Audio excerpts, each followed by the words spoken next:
มาได้นี่ได้สำบายดีพี่น้องสำบายดียามเช้าจะไปหาเบิ่งเลยทีนั่นๆตอนนี้5 โมงเช้าพี่น้อง5 โมง 6มาก็เขาเบิ่งเรา ลมเนื้องัวตัว 8,000เด้อพี่น้องเด้อปั่นพูดกันแบ่งพูด8พูดเนาะแล้วว่าไผสิเอาพูด500ก็ไปแบ่งกันอีกทีนึงนำทีมคืนกรมอุตุโอ้ยห้องคือเสี่ยวลายอ้าวบ่ให้เป็นเถื่อเลยลุงกับลุงไงลุงกับลุง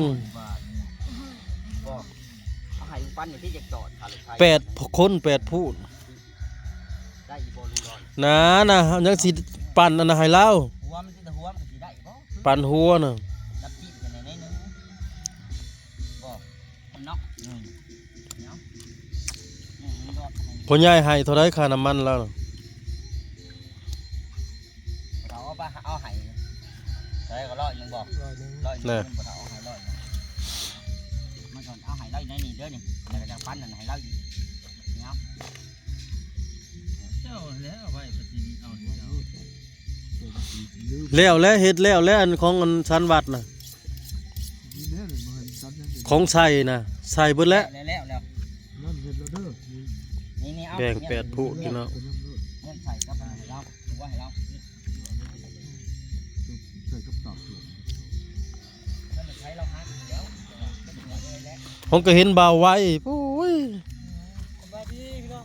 โอ้เพิ่นกำลังเฮ็ดเพียอยู่ไปทำงานจนเป็นเดือนบ่นี่ไปแต่ละเทื่อน่ะเที่ยวเรื่อย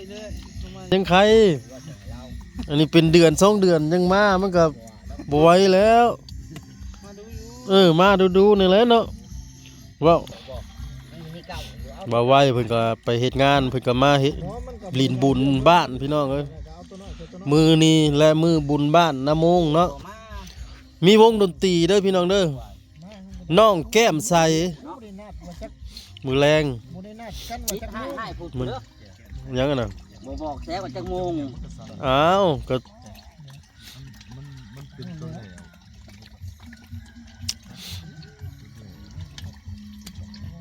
เห็นบ่เสร็จข้างด้วยข่าวเบิ่งเน็ตก็บ่มีน่ะแซ่ป่าหรือแซ่ผู้สิใครได้4 โมงแรงฮะ4 โมงแรงอับปล่อยเด้อห้องไม่ปล่อยเด้อเข้าพุ่มกันปล่อยเอาห้องมาพลาน2 4 6 8 8พูดโอ้ยจะพลายังเด็กได้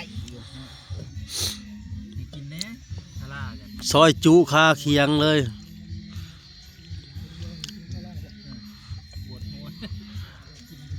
ล่มตั้งแต่3 โมงพี่น้องจนสิเอาขึ้นรถไทยตะเว้นสิขึ้น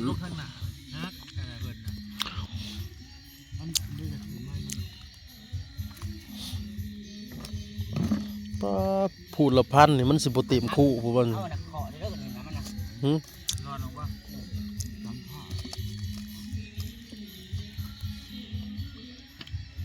ขึ้นหนองอยู่ถึงบ่เต็มพลาหนองไปเข้าพร้อมกันก็บอกกลมแบบว่าแห้งแล้วจิตมิจะไปเวียกทางเลยนะมาทุกพุทธเมื่อเขาบ่ได้ทุกพุทธมันส่วนแล้วบ่เจียวนี่ส่วนภาษาหมูแรงเมื่อก่อนวันนี้ได้ตีได้ตีกะตีแล้วต่างคอลเลเจนมาก3 2โอ้ห้อยลีได้เว้าเรื่องจริงได้ต่างคอลเลเจนอยู่นะสั่งก็สั่งแล้วเนาะเนี่ยสิไหลนี้เลยนะจังจะตีเนี่ยสิไหลนี้กันมาให้ตีกันแนมไข่มาเฮาเพื่อนเลยแนมใหญ่ยังหยอกอยู่บ่ได้ว่าซั่นเขาบอกเงี้ยแล้วโอ้สั่งบริการอันจะตีเลยมีโลดแม่นบ่ลุงใช้อันเขาเห็นมีคนส่งข่าวมาตอนที่บุญบ้านนี่มันหัวใจยอดเป็นหนังตกๆแตกๆอยู่เอาโยมอยู่นี่เขาเห็นเขาจึงเพิ่มว่าบาทเอามาจนบ่ได้พูดละพันให้พอไกลน้อยเมื่อเอาบ่ได้บ่แม่น กระดูกมันบ่สบายดีพี่น้อง ไปตั้งตีสาม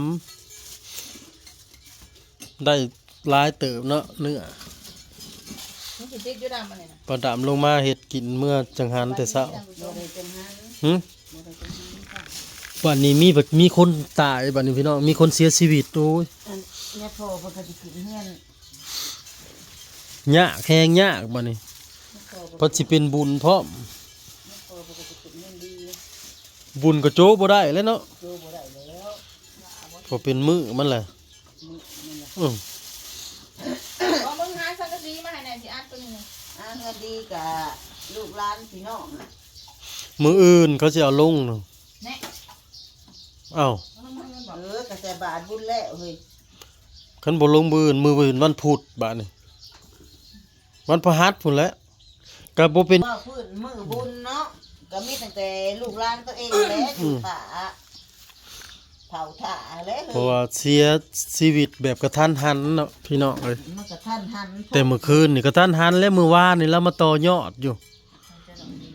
ต่อยอดน้ำซุมเฮาอยู่100,000 100,000กีบ100 กว่าบาทบานนี้พัดมามื้อแรงมาเลยเขาว่าเราเมื่อยเราซอกเมื่อย มาดูละมาดูหมอหน่อยนึง ขอบคุณคุณพี่คนสวยหลายๆเด้อ สิไปละ ที่จัดเนื้อให้ครอบครัวพี่คนสวยทั้งไต้หวันจัดเนื้อให้1,000ก็ได้บักหลายเนาะให้ครอบครัวป้าดำแล้วก็ครอบครัวซุมเฮาให้ได้กินอิ่ม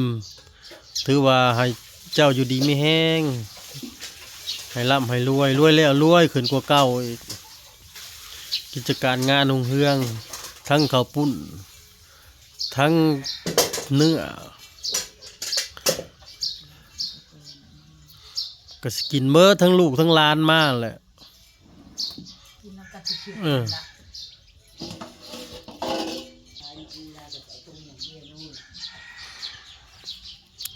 ไปแต่ตีสาม เจ้าแล้วนี่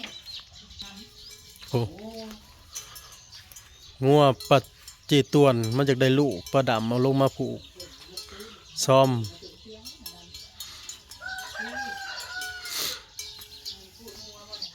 น้ำหมอกแห้งแห้งพี่น้องเอ้ย